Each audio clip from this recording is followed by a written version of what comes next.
Me. Jack Baker. Here. Jody Fishenhot. Here. Meredith Fraley. Here. Janelle Fulbright. Frankie Hargis. Here. Chuck Hoskin Jr. Here. China Glory Jordan. Present. Lee Keener. Call me. Dick Lay. Here. Curtis Snell. David Thornton. David Walkingstick. Here. Kara Callan Watts. Honey. We do have a form. Thank you. Next, we have approval of the minutes of the December 12th meeting. So moved. All in favor? Aye. Any opposed? Okay. We'll move to reports, and we have Diane Kelly first from Career Services.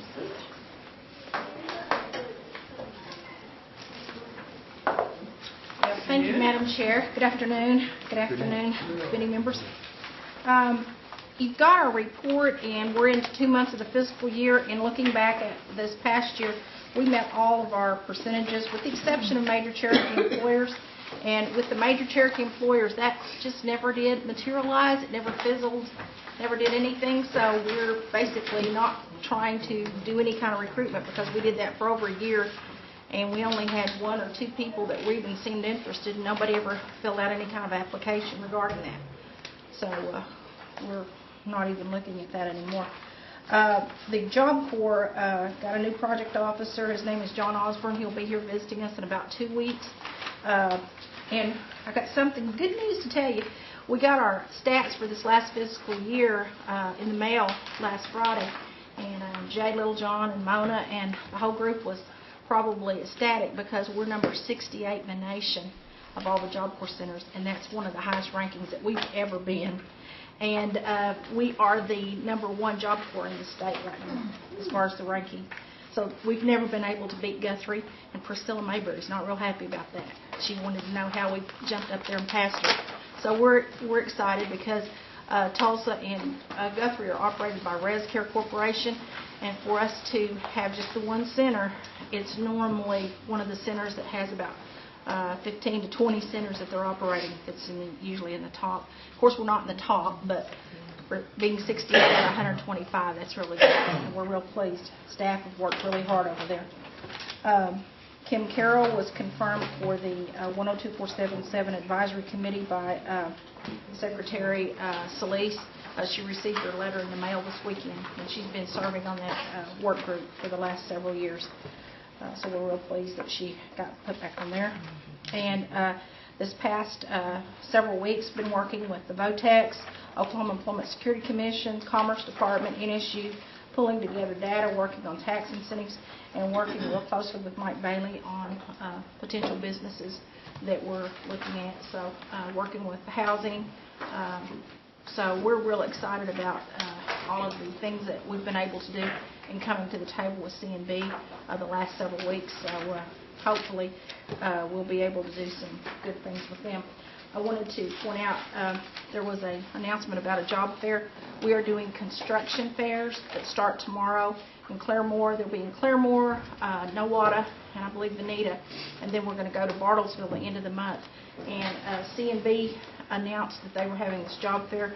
And one of the things that Mr. Gray is trying to do, working with the public relations group, is so that we're all on the same page and we're not working against one another. So there is a conflict right now with the construction fair and a job fair that will be going on in the same town. So hopefully that won't happen again. And I appreciate you bringing that article to our attention, Dick. Any questions? Mr. Hopkins? Thank you, Madam Chairman. This might be a question for Taro, but I wondered if you could, you don't have to do it right now, I'd just like you to maybe at the next, when Taro reports, or maybe at this committee next month, walk us through the job bank, where a Cherokee goes in and fills out the card with their skills that they want to be employed. I want to know what happens to that information from the moment it's taken at a field office to the moment the person's placed in a job. I kind of want to get a feel for, is this information out in the field shared with Tahlequah? How are we identifying job opportunities? So I wonder if you could do that at a future meeting. Yes, I can. There's 2 things that we're working on. One is the job bank applications when we do these construction or job fairs that we take. from the people that walk in. And there's also the jobs well done, and I think most of you have seen those articles in the newspaper as well as in the marquees that C&E is putting out there. Those jobs well done phone calls that come in or the emails are answered in the Career Services office, and from there they're transmitted over to Peggy Guy in our Human Resources office, or they're transmitted to Vivian Phillips and her group at C&E. So there are network people in place to respond to those emails as well as those phone calls that are coming in. And I'll be glad to do that. And it seems like that's a good way for people, if there's an office near them, to go put their name on a list. But I want to make sure they have confidence that if they fill out a job bank card in Veneta, that folks in Tahlequah know they're on that list, so that there's a real line of communications from when that job bank application is filled out to when the person's placed in the job. So if you could walk us through that next committee meeting or at Taro at the end of this month, that'd be great. Would it be okay with you if I put something together in the form of a kind of a flow chart with a booklet and got it to you beforehand so that we can ask questions? That'd be fine. Yeah. Okay. If you'd share it with the whole committee. I can do that. Thank you. Thank you. Councilman Lay. Thank you. Thanks for those job fairs. I think they're going to be a really good help up on that north end. A lot of our people, as you know, don't realize we're doing all those construction projects. That's correct. That's us, that's Cherokee Nation. One thing I might ask you is that sometimes I've noticed when my Taro guys talk to me about when they're trying to get these contracts, that between you and sometimes they have to go on the site for that pre-bid meeting, excuse me. What we're telling them at Taro and what the major contractor is telling them on the job site are two different things. And so I wonder if you could somehow try to help alleviate that a little bit. Yes. Sounds like some of those guys need educate. I'm not sure what they need, but we need a little help there probably. I agree. I was on the telephone with Mr. Overacker this morning, and he was en route to Claremore to meet with Mike Ross and also Dick McNair in regards to just what you were talking about. And I'm not really sure how that came out, but I will follow up with him because he was gone this afternoon, but I do know there was a meeting. These kind of guys, they're hard-working people. They're strong-willed, hard-headed, even if you want to call them that. When they hear something, they speak it like it's gospel or the law, and it's not. Our Taro laws override what they say, and they don't understand that. And you can get into a debate real quick. Okay. Thank you. Thank you. Are there other questions? Keener. Madam Chair, yes, in our Taro meeting, Diane, we had talked about your department working with the employees at the casinos. Has that started? You're still reviewing that, how the procedures? I know of at least a couple of employment issues where John and his staff were involved, and you probably are aware of them. And I know that they had some meetings with the contracts office as well as personnel. So I do know that is going on. Okay. How is your department notified? It came in the form of written complaint. Okay, from the employees? Yes. Okay. Do they ever go through, what's that where you complain about it, ethicspoint.com? It's my understanding that they had the one of them that I'm aware of had followed that, and I think there needed to be a mediation with the contracts office employment, and I think that was done, and Taro did sit in on that, and I believe it was resolved. Okay. Okay, I just wanted to, I guess you may report on that month to month. Okay. If there's a need, if you see an increase or... Do you want that included in on our report that we give you right now? We can add that to the report. That'd probably be good. Yeah, I think. Okay. Thanks, Diane. Thank you, Madam Chair. Councilor Fishing. No, Councilor Hargis, I'm sorry. Yeah, Diane, I was just wondering, how many participants do you have on the day training program at this time, and how many hours are they being allowed to work? We have somewhere between 300 150 or so all over the 14 counties. We are limited in the outlining areas on the job sites, partially because we have to have a supervisor that's going to supervise them, and we're putting them out there in our different locations.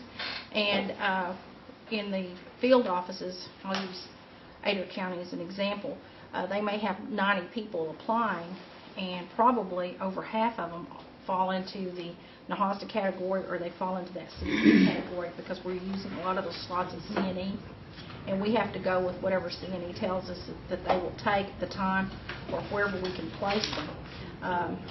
We're trying to rotate them where they can work at least 2 days, and then they're off 2 days, and then they'll go 2 days, so that way we can work as many people as we can.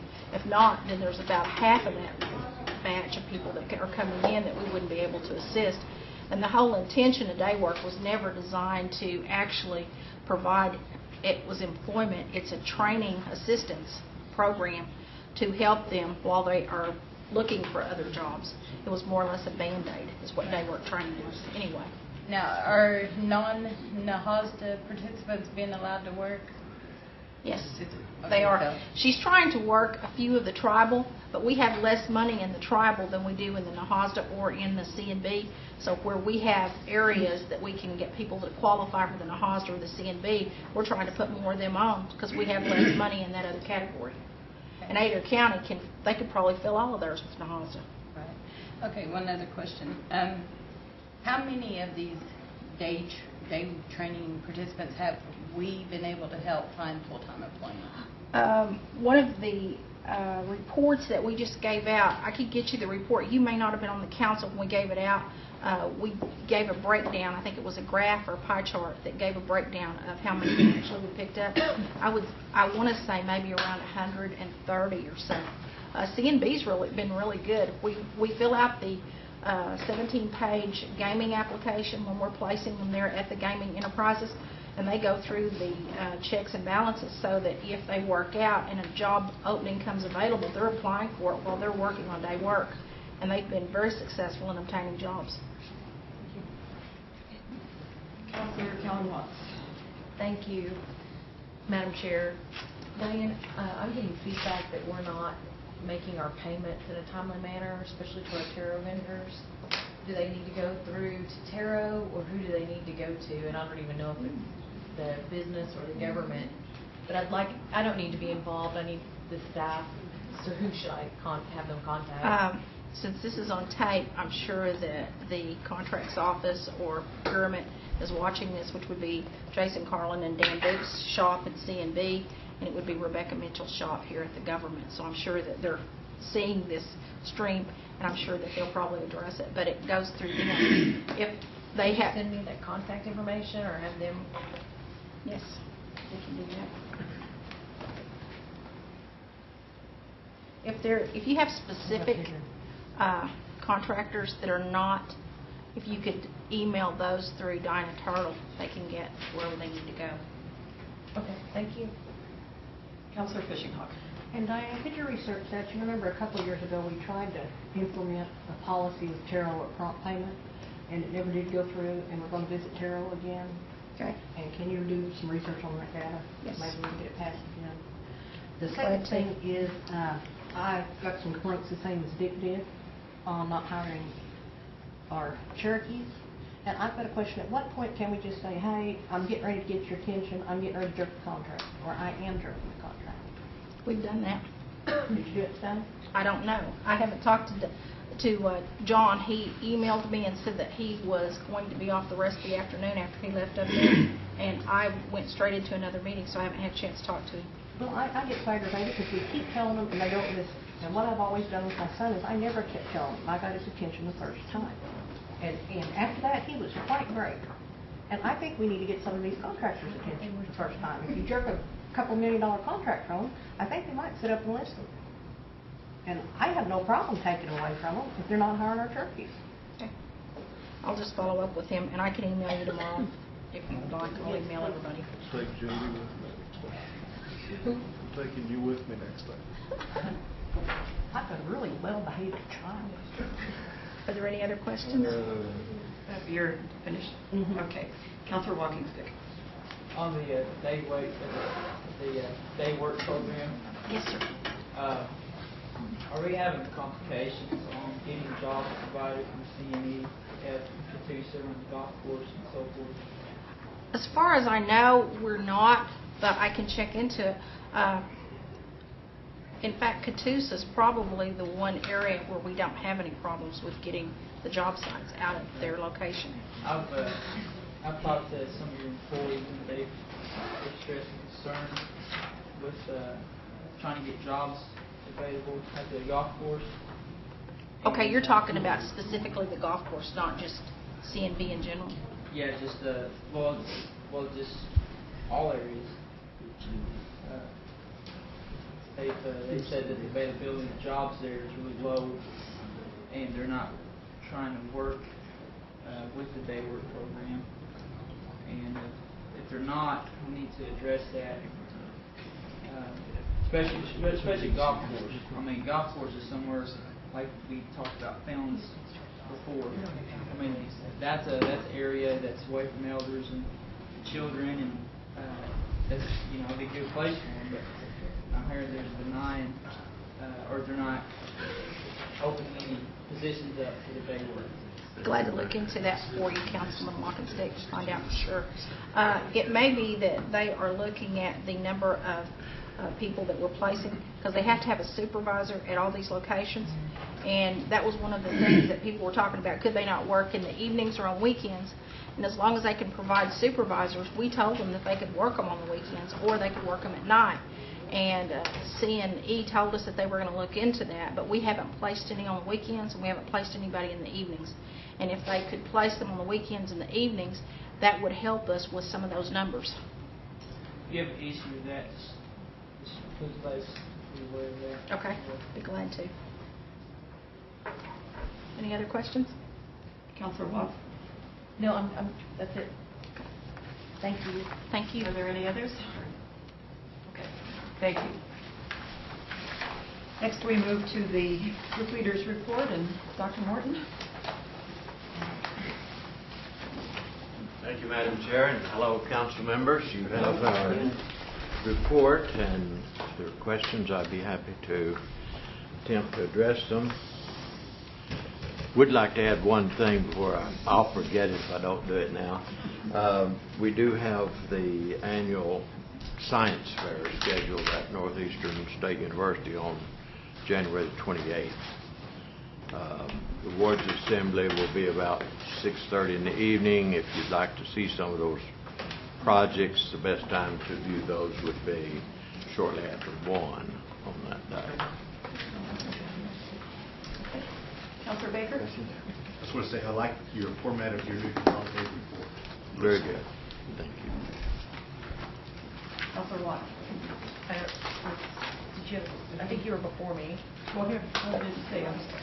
Thank you, Madam Chair. Thank you, Councilwoman Fishing Hawk. There's a donation for Marathon Oil for $5,000. I think we met them at the ACES, National ACES Conference. Yes. So it doesn't clarify in the report what that's going to be used for, and congratulations. It will be used for future robotics events. So it's tied to that? Yes. Okay. Then also, there's no JOM numbers in the report, and I like to read the JOM numbers, so we send those out separately. All right, I'll make sure those are. They're just completely missing and devoid for whatever reason, and it could be just an error, a simple mistake. Then you bring up that we're looking at the Tribal Historic Preservation Officer position, and I applaud that. I'm very excited to see that brought back. There's a couple of things, I think, in the codification process that we make sure that the existing legislation in place is prepared for that position to be fully. Review that needs to be reviewed, I would think, because that needs to be made sure if we hire someone in that position that they're fully empowered to do that job, and I think it will require legislation to do so.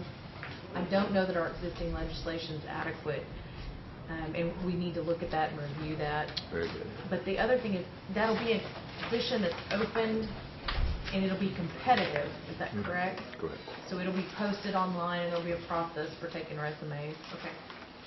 And leadership is still separate, correct? Yes. So you won't report on that? No. Then I'm done on this page. Thank you. Counselor Fishinghawk. Yeah, Dr. Mark, could you update us on the dorm assistants in any way? The dorm I have assistance gotten more program. complaints now that we give it all to NSU. The dorm assistance program that was formerly under Human Services. I guess, in fact, it probably still is. Yes. But the decision was made sometime last year to move those funds so that only students attending Northeastern State University would be eligible for the housing allowance, which is $1,000 per year for those persons that would qualify. In other words, putting it simply, I guess those students that would qualify for Section 8. So before those funds were, the system was changed, let's put it that way. A student applied for financial assistance through the Education Services Department for scholarship. Then they went to Human Services and applied for the funds to help pay for housing. That money was moved to a program wherein about 45 students would be housed in a dormitory at Northeastern. And all of the HOSTA money will go to those students. Are we in the process of looking at changing it for next year? Well, actually, I am meeting with NSU officials later in the week. At present, I've not been able to find an agreement to do that. It was just something that was done. So I'm looking for an agreement.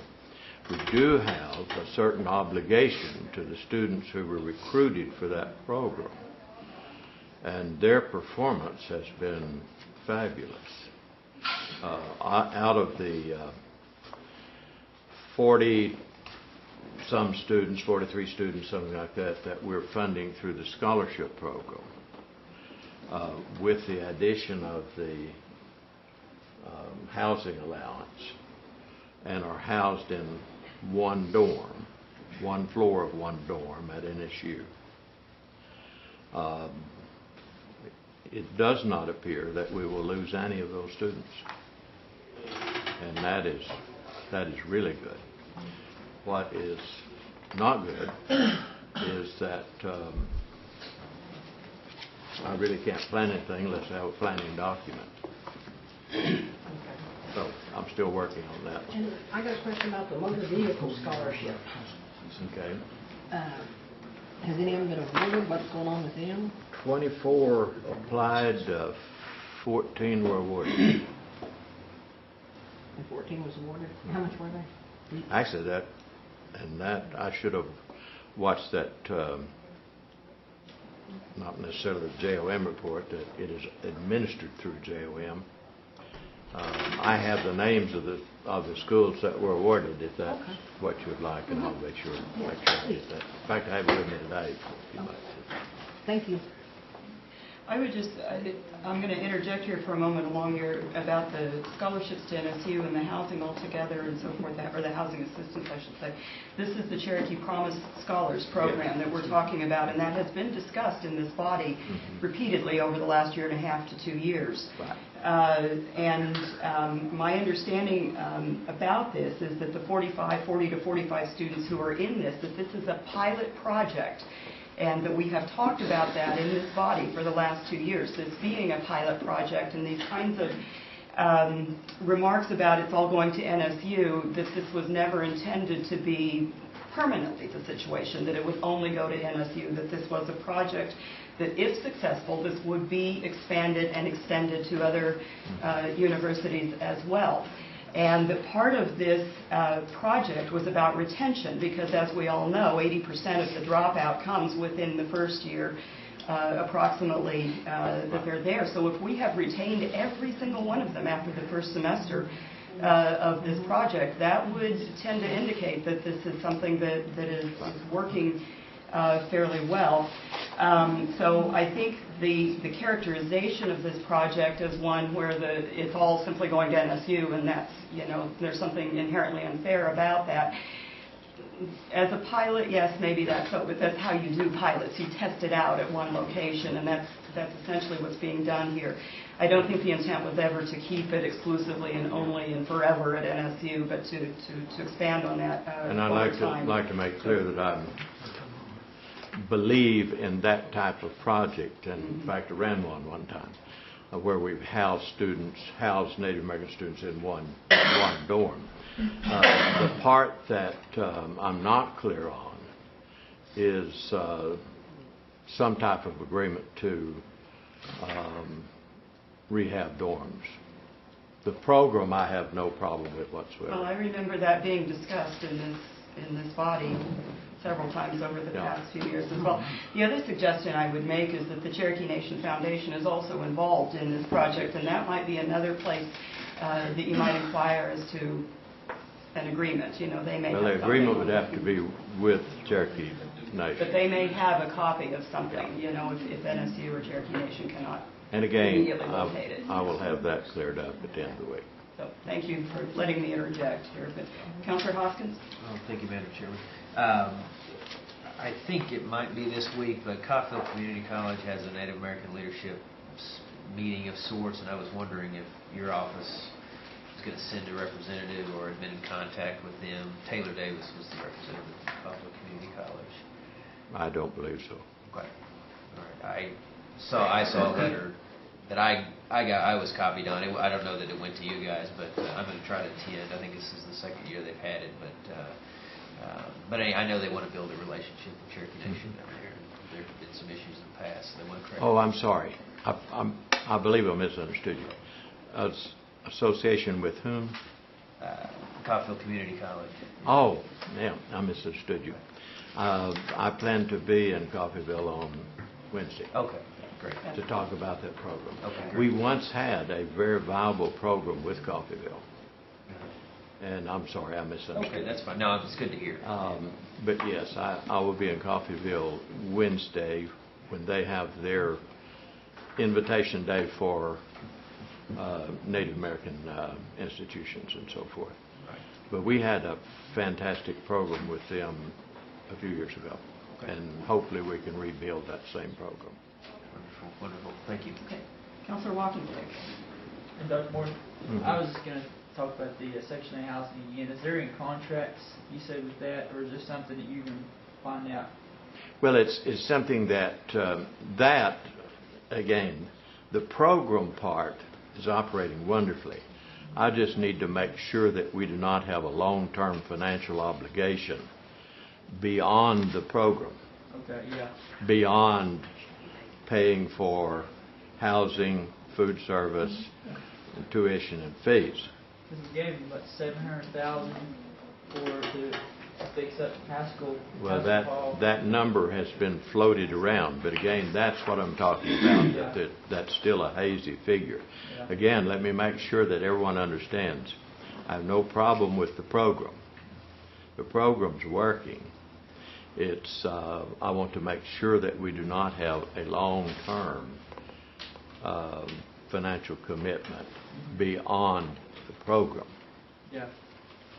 And it's to Northeastern's advantage for us to have the program there, so it shouldn't really be that great a problem.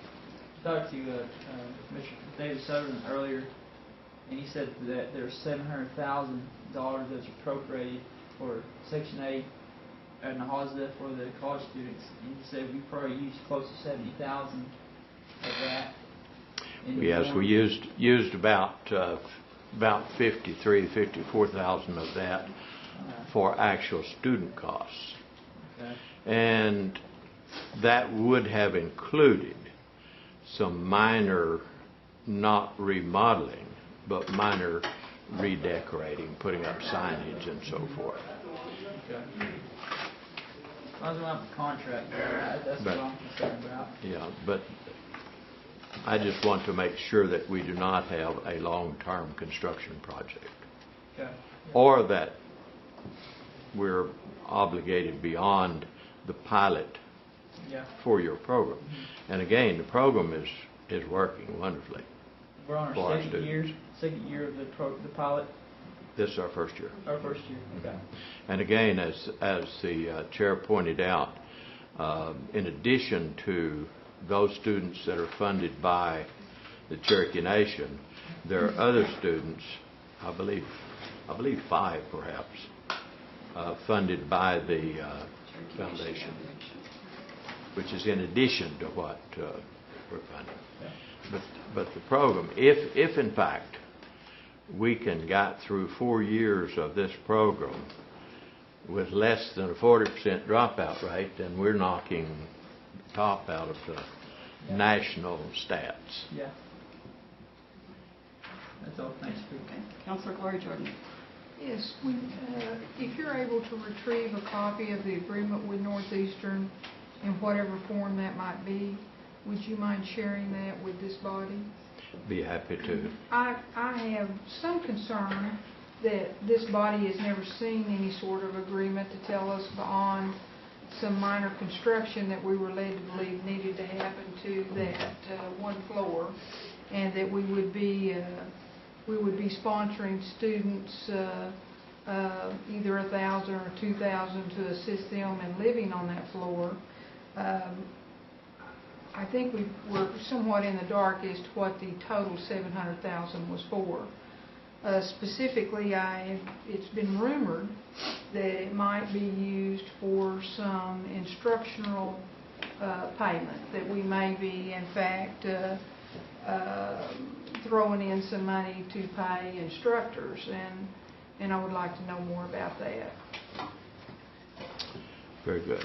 I'm looking into that because I've heard all of those rumors and some more. And if we shouldn't have a written agreement with them, would you visit with this body before you all commit something to writing? Thank you. Good deal. Appreciate it. Thank you. Are there other questions? I would just, Dr. Morton, it was my understanding, because I was in the board meeting of the Cherokee Nation Foundation last week, and you've repeatedly said the program is working, and I entirely agree with that. I could not agree more, given the results after just the first semester are very, very good. And yet it's my understanding from the people at the Cherokee Nation Foundation who were in a meeting last week or the week before that with the Chief of Staff, with the General Counsel, with the Principal Chief, that the decision has been made already to discontinue this program. That after this route that has initially begun, that this program is not being continued any longer. That's what the Executive Director reported back to the board of the Cherokee Nation Foundation in the meeting. So there seems to be some confusion. Some confusion. Has not, something that is working extremely well. The decision has already been made to end this. That has not been reported to me. And again, I think perhaps that revolves around some of the misinformation, misunderstanding, and so forth concerning the utilization of funds for rehabilitation of buildings. Well, Councilor Keener, Councilor Carrick-Allen-Watts, Councilor Hoskin were all at that meeting at some point in time, as was I. And did you hear them say the same thing I just said? Can anybody, that was the report, right? That they had been told that this was not going to continue. That was flat out what they had been told. So, if we can clear up that confusion about it, I would very much appreciate it, because I agree this is working, and this is an incredibly valuable program. The only instructions I have received from administration is to visit with Northeastern officials to make sure that we are on the same page. Thank you. Anything else? All right, thank you very much. Next we move to Head Start and Verna Thompson.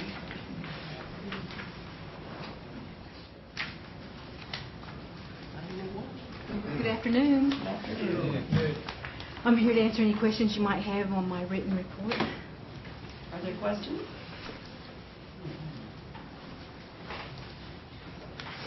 David, you look like you have a question. Not me. Okay. I think you did a great job. Well, thank you. Thank you. And next we have leadership, and Patrick Hill, or is it Mark Skinner, who's going to report to us today. We have a change in the... Okay. Thank you, Madam Chair, council persons, and I would like to just logistically state that I'm the acting group leader for leadership services. My name is Mark Skinner. Todd Enlow was the former group leader of leadership services, and he discontinued his employment in December, so I'm serving in that capacity. And you have the report, and I'd be happy to answer any questions or attempt to. Will you be the one who will be reporting regularly to us then? Yes. The leadership group? Okay. Councilor Watt. Thank you, Madam Chair. Congratulations. And so I have a question because I guess it came to my attention that there was a meeting on Saturday with the Youth Leadership Council that indicated that there's going to be significant changes and it might go back to the old model is what I understand. I mean, so do you have an idea of the direction or what's going on and where they're going to report so that all minds are clear and those kind of things? Okay, I do understand that there's been some discussions on Saturday. We do have Patrick Hill here with us today if there's some specific questions about that meeting. He wasn't at that meeting himself, but he could probably clarify a little bit more on that. But I do understand that there's been some discussions about the future directions of the Tribal Youth Council.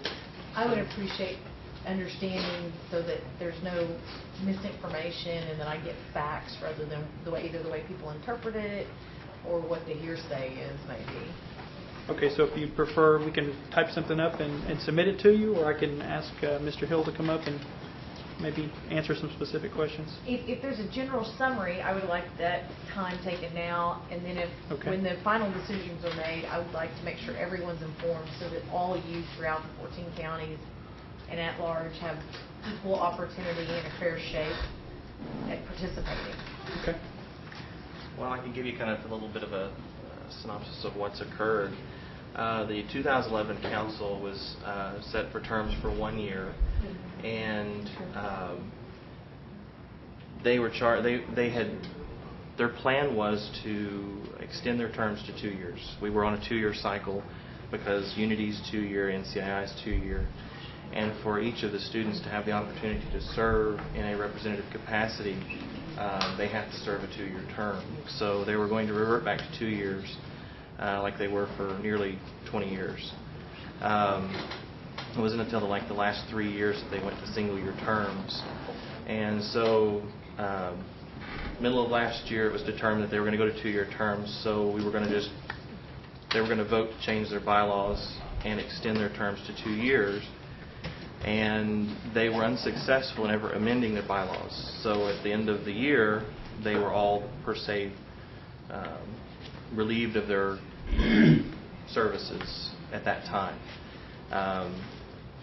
We've reconvened an ad hoc council that consists of the 2011 council and counselors from the past 2 years. And they are working, they have a series of meetings the first Saturday of every month. It lasts all day. And we have, they're working really, really hard to try to, basically what they're doing is they're going back to their roots. They're looking at the original resolution that formed the council, and they are basically reorganizing and trying to restructure the council. They've gone back to their 1990 bylaws, and they're re-looking at every detail to make sure that they're hitting their target, I guess you could say, as to what the council charged them to do in 1990 or 89. So I figure probably March or April at the latest we'll have kind of a new structure set up. They probably will go back to elections. It'll take place in their schools. We're going to open it up. Our goal is to increase the impact, increase the number of participation. That's our big goal. Because we want to make this more of an open forum rather than an exclusive little group. We still want them to have their representatives that are voted on by their constituents, but we want to open it up to where other kids are invited to participate on a monthly basis. So there'll probably be about 2 months, and then we'll have things back together. Like I said, it's right now kind of in an ad hoc status. We do have 2 representatives that the ad hoc council has voted to send to Unity mid-year, which is in February. And then hopefully by the time it comes around for Unity annual conference, we'll And have that's our delegation. current, or our younger folks, right? Mm-hmm. Yeah. So hopefully that'll all come together by June, July when that comes around. Okay, So, thank you. any other questions? Councilor Washington. Hey, Patrick, I had the OC conference a few months ago, and there were some students within our jurisdiction that is on the Cherokee Youth Council. Was you over this before, or is this something that's new to you? And I've had it for the past 2 years. okay, is this part of your job description? Technically, no. Okay. But it's a duty we that I need to do. get clarification on who's over this, because I think the ball's been dropped on this Cherokee Youth Council. Speaking to the kids that are involved with this, they feel like they've been kind of neglected, and there hasn't been a lot of involvement. And I've asked different people, and no one claims that they're over the Cherokee Youth Council. You know what I'm saying? So I need to know who's over it. I'm technically the sponsor, okay. but it's not like when you say Job legalistic, it's not in yeah. my job description, but it is my duty to take care of it. About 3 years ago, the youth council was taken out of. It was run by JOM. It was pulled out and put under leadership, and there was a lot of, I guess you would say, I would refer to it as business intelligence related to the operations of that organization that was not transferred over. And so we've kind of had to start making fresh tracks in the snow, so to speak. And so we're trying right now, we're re-collaborating with JOM and with education. And we hope to soon develop an actual advisory panel that will consist of people potentially from the council and different departments to help kind of, if need be, oversee and come to them as like when they have a problem or they feel there's something that they need oversight for, that group can come together and help provide some The oversight. students that spoke at the OC conference, I was really shocked that some of these kids are very passionate about the Cherokee, our tribal council, and they really want to be future chiefs and tribal council members, and it's really go-driven.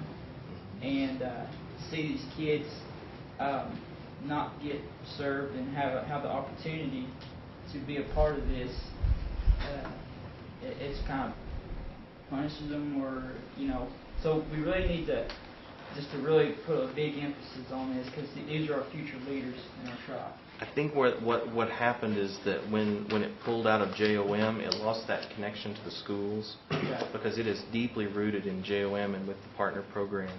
And so when we lost that connection, we really lost the momentum that it had. So that's why we're re-collaborating with JOM, trying to bring that back on the rails. So. Good deal. So you're trying to fix it. We're trying to fix it. All right. Thank you. That's all, Speaker. Thank you. Patrick, do you think this should be a full-time job, Cherokee Youth Council sponsor or administrator, or what? I don't know if I have the knowledge to speak to that. Mark would probably know better. I think that it should be a collaborative effort amongst staff, because different staff bring different elements of leadership to the group that could offer different elements to it. Reba Bruner and I have been collaborating the past 3 or 4 months to try to help bring it that insight, and so I could see it being a collaborative effort more so than just necessarily one person working on that. Thank you. So who's going to make the call on this?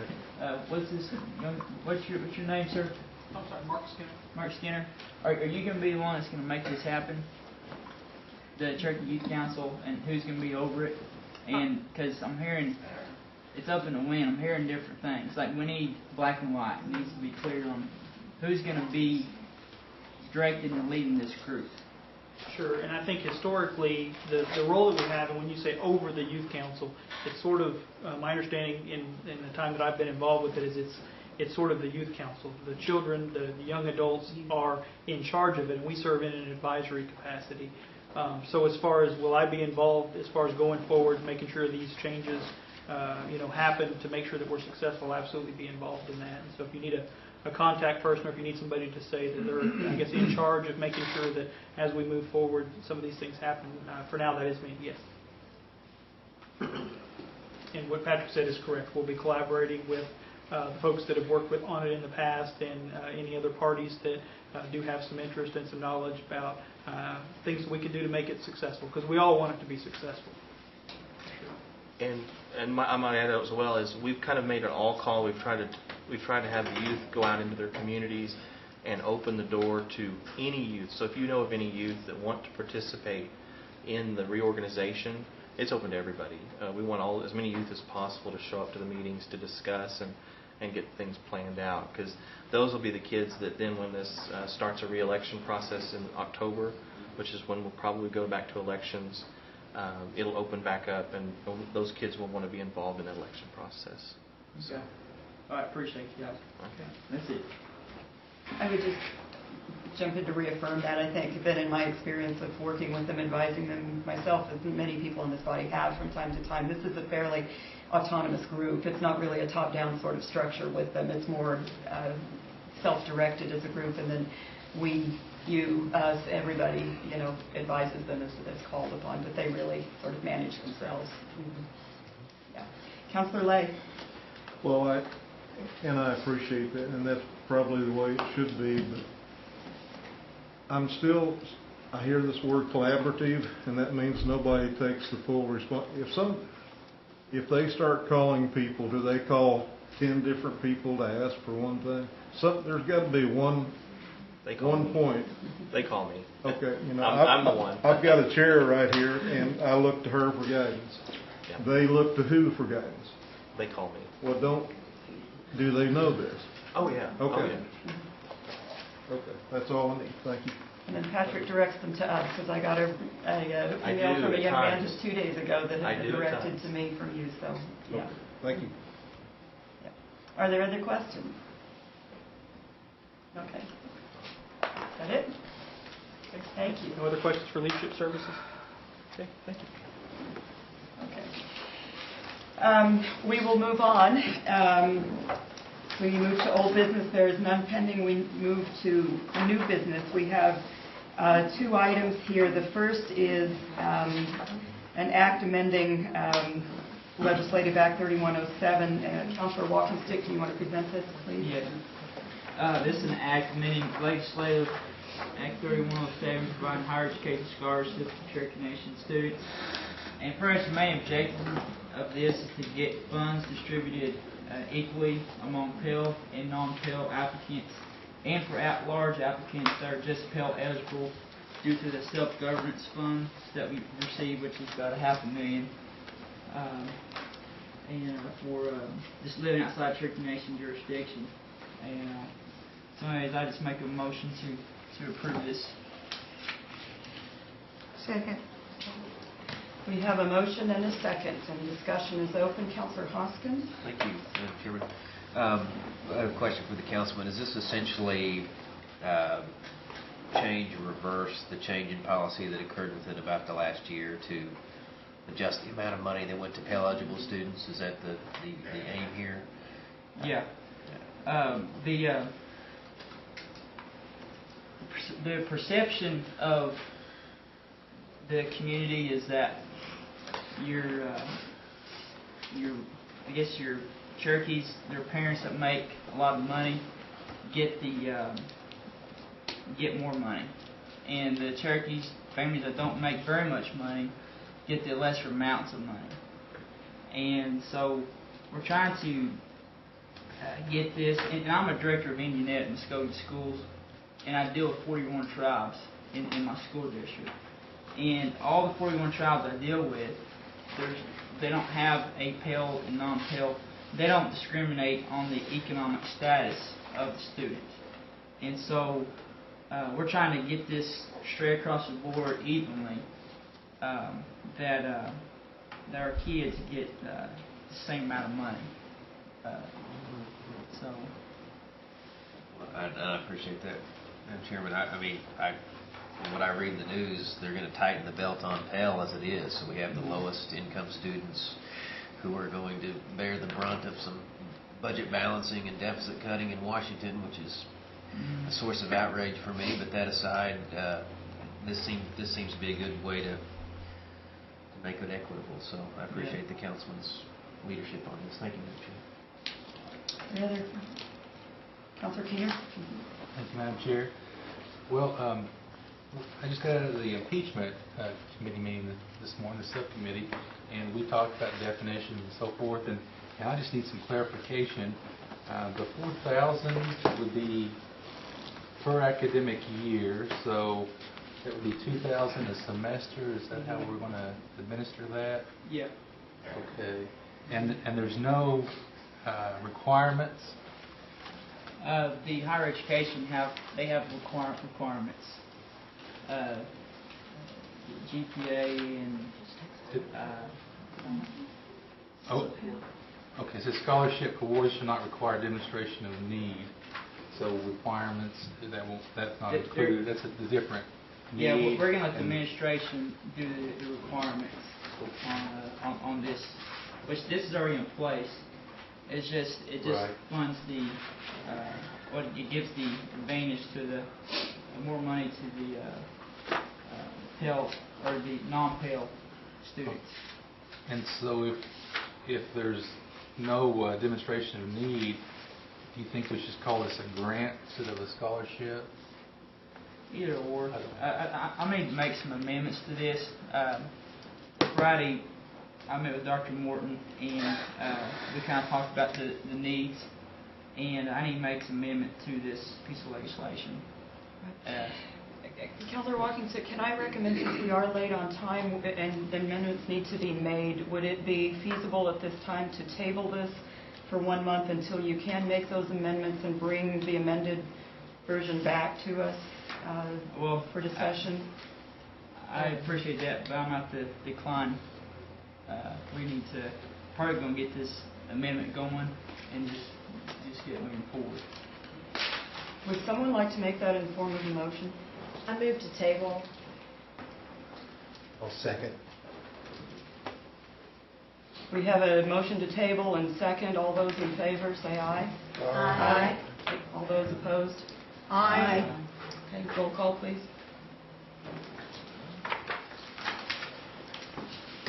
Point of information. Can you Councilor state Keener. how we vote, which way is which? A yes vote is a vote to table.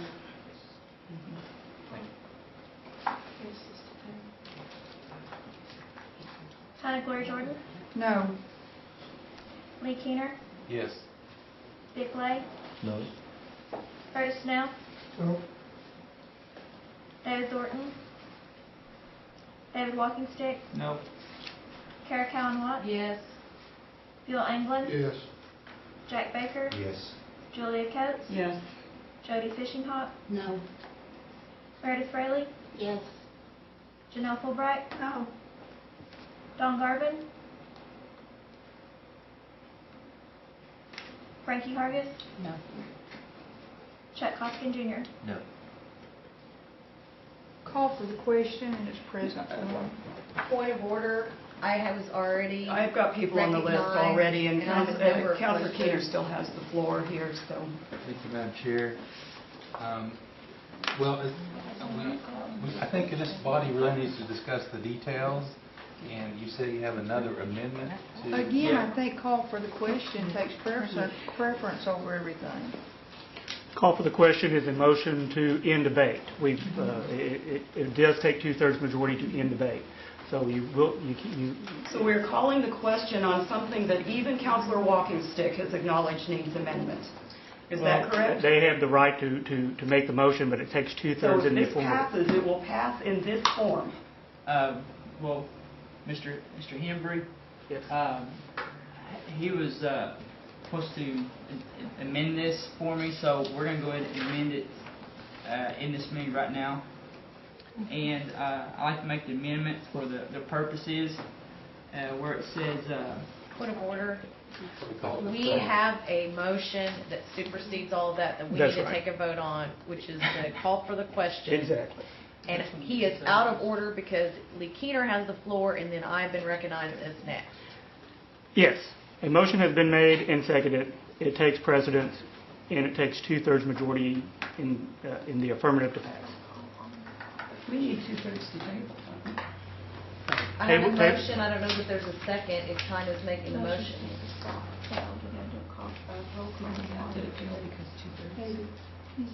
But if we're going to make some more decisions, I want it on record who's doing what. Yeah. So we are voting, so the call for the, so we have Counselor. I'll withdraw. Thank you, thank you. I think a lot of us don't want to feel like something so important is just kind of Sure. railroaded on. And, So- and I like to explain as much as possible. All right, but we do have a motion and a second on the table. Unless the person who made them. May I? Wait, Madam Chair. We did a roll call. Yeah, I withdrew. With the motion and the second have both withdrawn. It Oh, goes I'm sorry, back. I thought it was withdraw the call, you withdrew the call to question. You withdraw the motion. Right. Okay, gotcha. Mr. Keener has the floor. Still. Mr. Keener still has the floor. Yes. Thank you, Madam Chair. On the motion. See, what I was going to say was we really need to look at this as a body and make the best decision we can because it is so important. And as I said, removing all the requirements, so it's actually not by definition a scholarship, it is a grant. I don't know how many scholars will be applying for this, but We're point of order, withdrawing all the requirements. I'm sorry. There's no motion on the floor at this point. Is that But he right? has the floor, and I'm not quite sure why Councilman Walking Stick's responding. I didn't think he asked for one at this point. Yeah, at this point, at this point, he has the floor, is making the statement. Okay. So some of the details that I would like to see on this is, I think we should have definite definitions on what we're talking about, scholarship grant or whatever.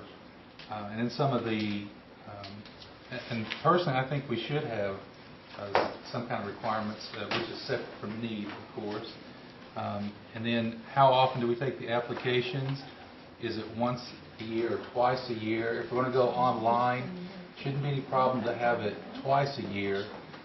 What has happened, what could happen, and what has happened is if a student would take 3 hours, they still get $4,000 a semester? And that's a question. No? Okay. What's the answer to that then?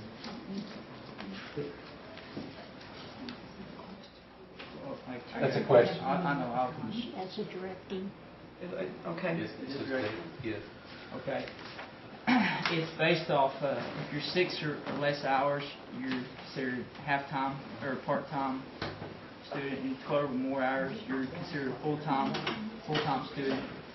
And if you're non-Pell eligible, right now you get $2,000 a semester.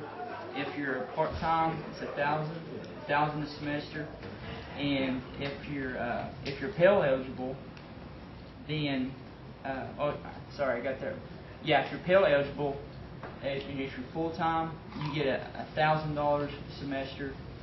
And then if you're part-time, you get $500. Is that right? Or there's it's $500 for full-time. There's for the Pell portion of it, there's a sliding scale based on the expected family contribution, and that comes off the student aid report, so it could be anywhere from a part-time Pell, $250 up to $1,000. Yeah, And that's it right. slides between there. And also there's no mention of a student going to a tribally funded college, which they would get $500 a semester. And if you had a Gates, let's say you were a Gates scholar, everything paid for, you'd still get the $4,000. If he's directing a question to you. Okay, all right. We leave all that up to the administration. And we don't want to put too many guidelines in the legislation that it binds down the administration on trying to facilitate this piece of legislation. So it's pretty broad, then we let the administration delegate the GPA requirements. And we already have a higher education map in place, and et cetera, et cetera. And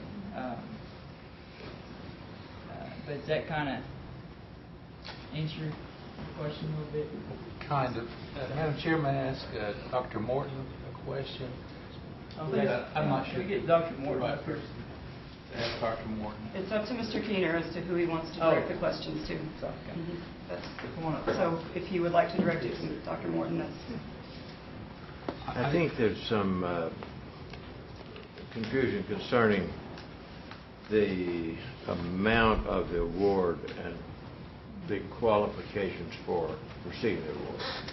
You see, in the College Resources Center, we have detailed description of what is half-time, what is full-time, and who's eligible for what.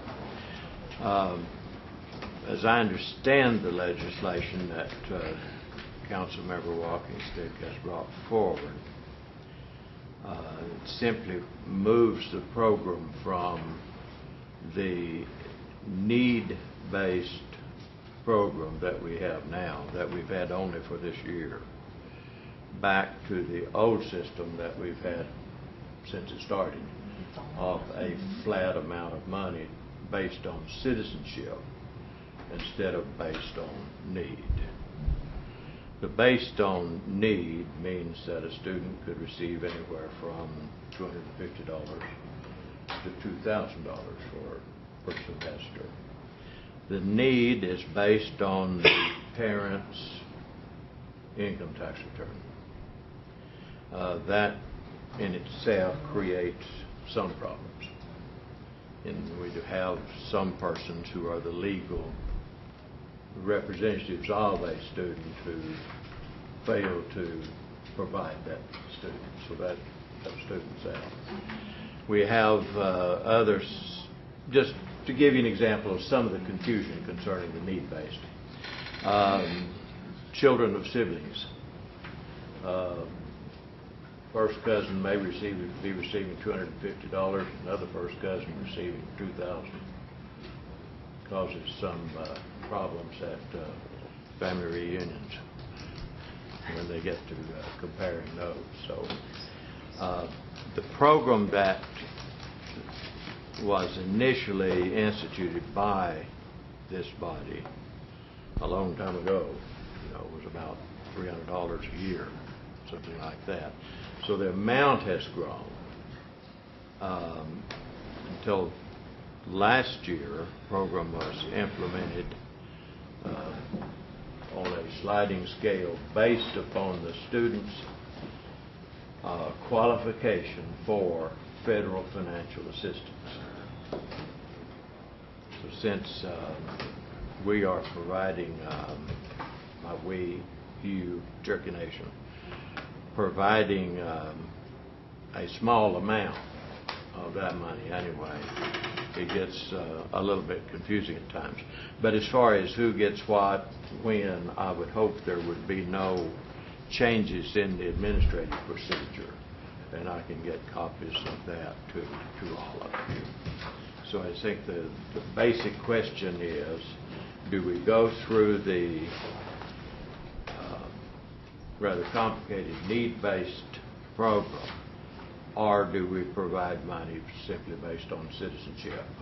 Hey, we can't provide you a whole lot of money anyway, but this is going to perhaps buy your books and perhaps get you over the hump. So I think the, of who gets what when is already established. It's just how much that this legislation would address, as I see it. Thank you, Dr. Morton.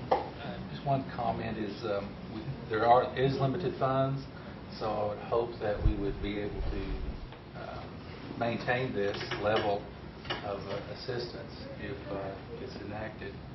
I'd hate to see anyone not get help who needed it. Thank you, Madam Chair. Councilor Callan Watts. Thank you. You sat down too quickly, Dr. Morton. I'm afraid of that. I had other. I started to slip out a little yeah, bit ago. I still have other questions. You want to know how much money it costs? Huh? That's right. You were reading my mind. You have a new talent that I'm going to put on your list. All right. On how much money will this cost? It's hard to figure because right now, since students are receiving various amounts, again, from $250 to $2,000. But I'm unclear. You just said that we're going to, in order to serve more, we're just going to give everybody less but the equal amount. And then I'm hearing that we're going to give everybody $2,000. So what's the, because we have a people count, right? We have a student count. If this were to be adopted, your current allocation for fiscal 12 is $9,417,113. So 9.4. That's the current amount. That's the clarified. amount 9.4 million for fiscal 12. Amount Okay. allocated for fiscal 12. If we were to change that amount for fiscal 13, for instance, well, let's back up just a minute. Let's say we were to change the amount for spring 2012. Your unmet need would be about $1.3 million. Now those are rough figures because we do not know how many people will drop out this semester. So just to make sure my mind's clear, our current obligation or a budget appropriation is $9.4 million for the entire year for the two full semesters and possibly funding of summer. Right.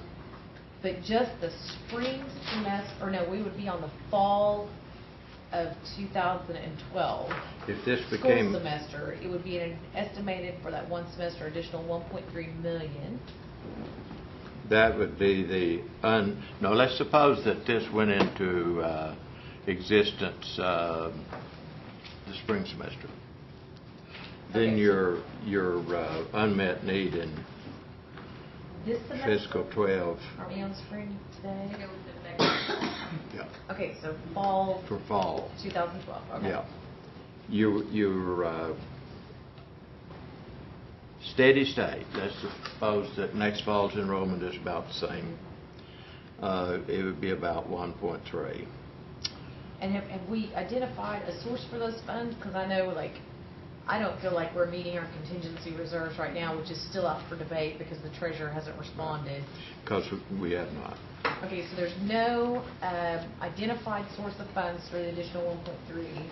No. And that's the estimated projection, assuming we don't have a great fluctuation in students. And then we're also going to open this up because now the qualified facility could include those private ones that have been questionable in the past that we eliminated before. Under this, it would open it back up to those. To which Instead of, kind? we had institutions that were certified, and now it's potentially, the way I read this legislation, as qualified facility. It might open it up to what I consider unqualified academic institutions. So we would fund and then throw the Cherokee people's money at unqualified institutions with degrees that would be questionable that people couldn't get. So do we have a better definition for what qualified facility is? Well, in the old legislation, you would have.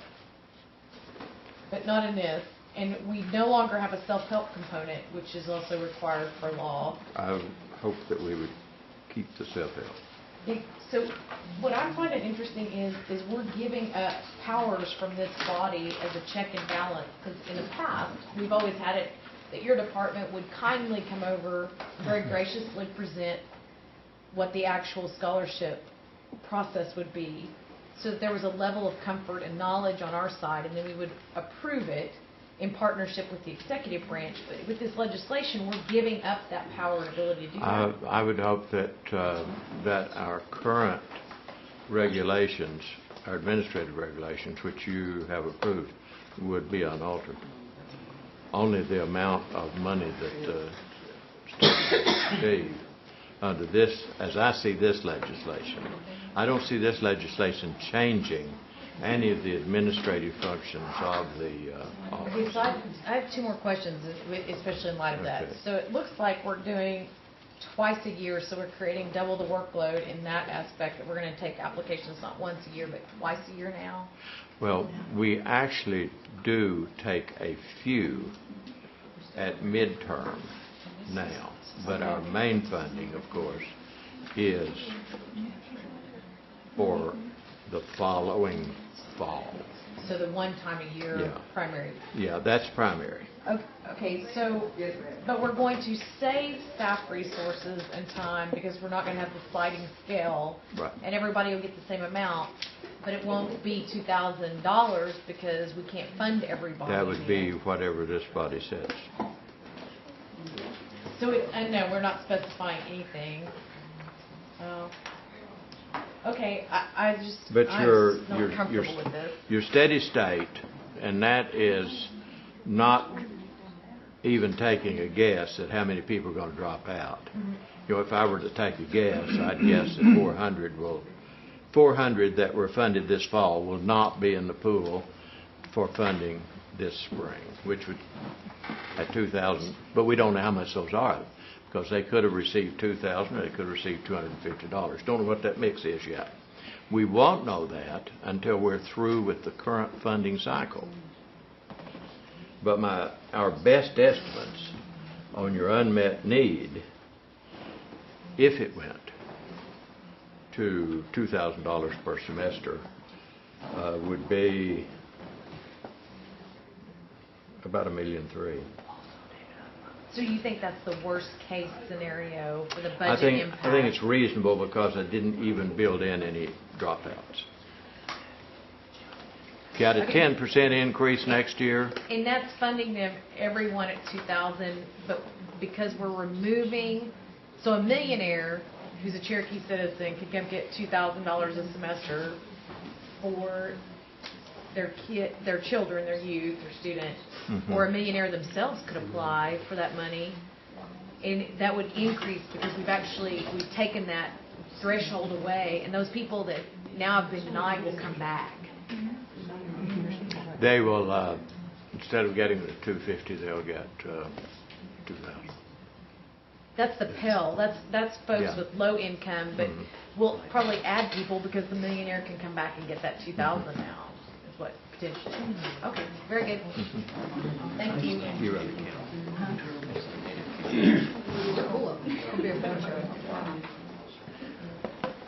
If I may, just for clarification, just based on some of the comments that were made, is that this legislative act does not repeal or amend Legislative Act 0211, which was passed and signed by the chief, which says that the Cherokee Nation Higher Education Scholarship Program will be administered by the education group.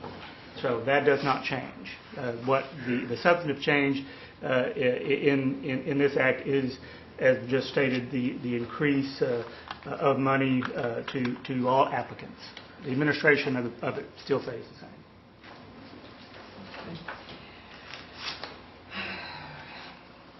Todd, how can I handle this? I've got 3 people in front of Councilor Walking Stick. But I think he would like to. Do you have a motion to make? A motion to make? Can I jump ahead? Anyone can. We're just talking about nothing with no motion on the floor, basically, at this point, right? Right.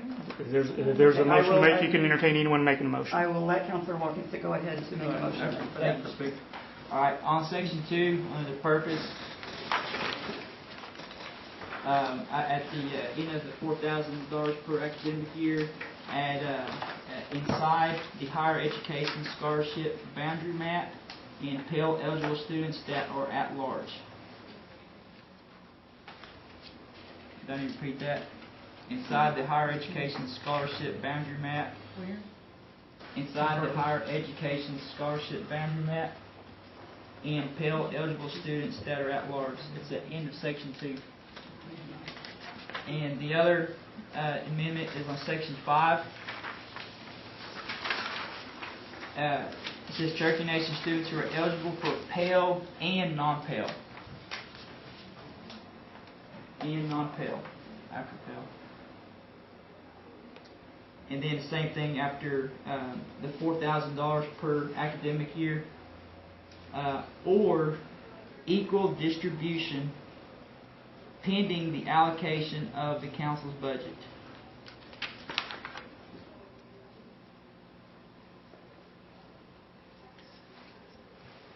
And that's all my amendments.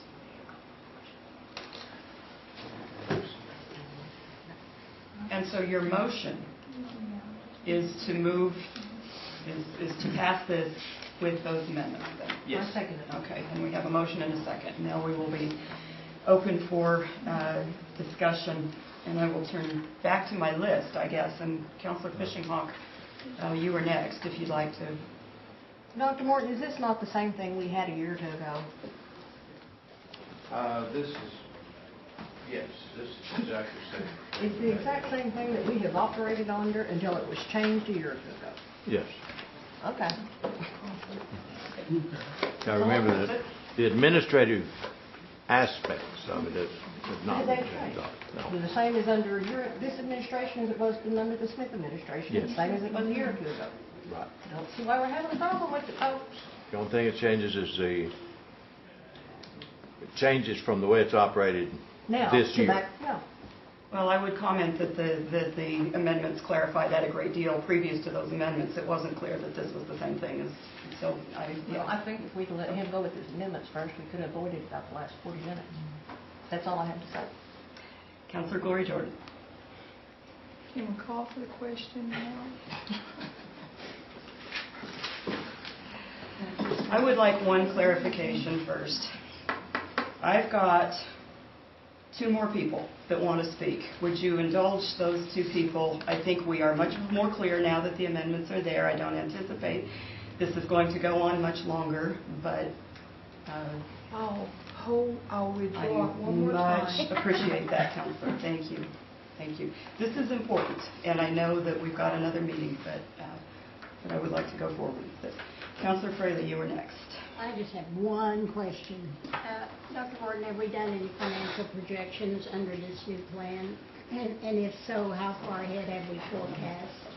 Under the proposed plan?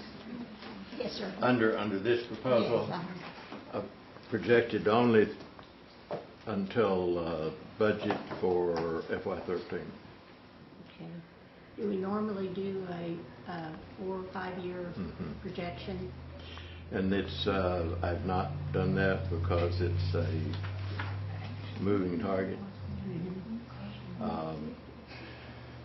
So for fiscal 13,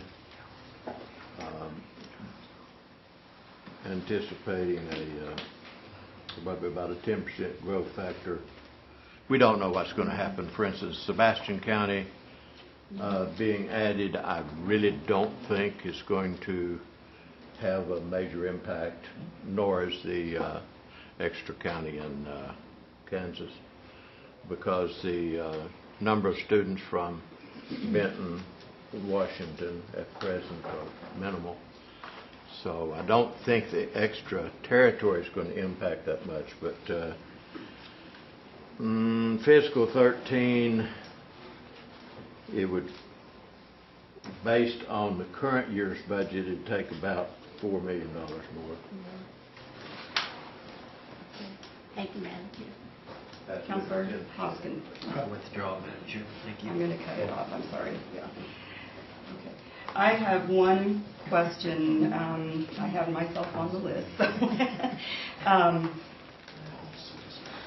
Dr. Morton, as I'm understanding it, this is exactly the same. It would take us, as Councilor Fishinghawk has said, it would take us back to exactly the same place we were before this was amended. As far as qualifications. Approximately a year ago, a year and a half ago. Yeah. Now, the reason is, I understand it, that the amendments were made and that we have the sliding scale on the Pell recipients, scholarship recipients right now, is because in the past what was happening is that those were people who were Pell eligible and who were receiving federal funds through Pell, the Pell program, would sometimes have their Pell award reduced if they received the full $2,000 scholarship, $1,000 or $2,000 scholarship from the Cherokee Nation. And so therefore what ended up happening is that we were expending tribal dollars without taking full advantage of the federal dollars that were available to us first. And it's my understanding that that is the fundamental basis that this was changed, and that the sliding scale for Pell recipients was implemented so that they would receive the max that they would under Pell, but that the primary amount of that would come first from federal funds and only secondly from tribal funds. So as I'm understanding it, this would take us back to a place where our tribal dollars are being expended before the available federal dollars are grabbed. And I question the... I can see that as affecting the second year funding, not necessarily the first year funding, if it went into the student's chargeable income. However, I must state that I was not included in any of the discussions concerning changing to the system that we have now. But is it your understanding, or you don't have any... Again, I was not included in any of the discussion and didn't know it happened until after it happened. Napoleon had his elbow and I had the pod. Well, that's my recollection, and I'll just put that in the record and state that I think that that's the reason I'll be voting no on this. It's not because I'm opposed to our scholarships being just as much as they can be, but I think that if we grab the maximum amount of federal dollars that we can get first, then we have more tribal dollars for more Cherokee students. And this is actually crippling us from being able to offer the maximum of tribal dollars and the maximum of federal dollars that we can, which is what our present policy does. So I'll be voting no, and I think that it is time to vote now at this point. Okay, so the motion has been made and seconded to pass this piece of legislation. All those in favor? Aye. Aye. All those opposed? Aye. Aye. We need a roll call. Curtis Snell, Yes. David Thornton, Yes. David Walkingstick, Yes. Kara Cowan Watts, No. Bill England, No. Jack Baker, No. Julia Coates, No. Jody Fishinghawk, Yes. Meredith Fraley, No. Janelle Fulbright, Yes. Don Garvin, No.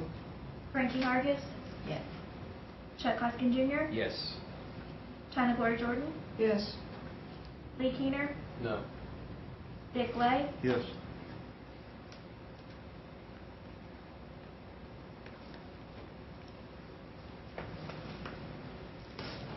we have 9 yes and 7 no. Motion passes. Okay. Item number 2 on our agenda, I'll withdraw that because it was an error. They will be presenting to us in our tribal council meeting this evening instead. So we will move to announcements, and are there any announcements? I have one to make, and it is that it appears that this will be the last Education and Culture meeting that I will be chairing due to deals that have been made and promises that have been broken. So I want to state to all of you that it has been my pleasure to serve in front of you in this capacity. I hope you feel that I have done a good job, that I have been fair and equitable and knowledgeable to everybody. And good luck to all of us in the next term. Thank you. We are adjourned.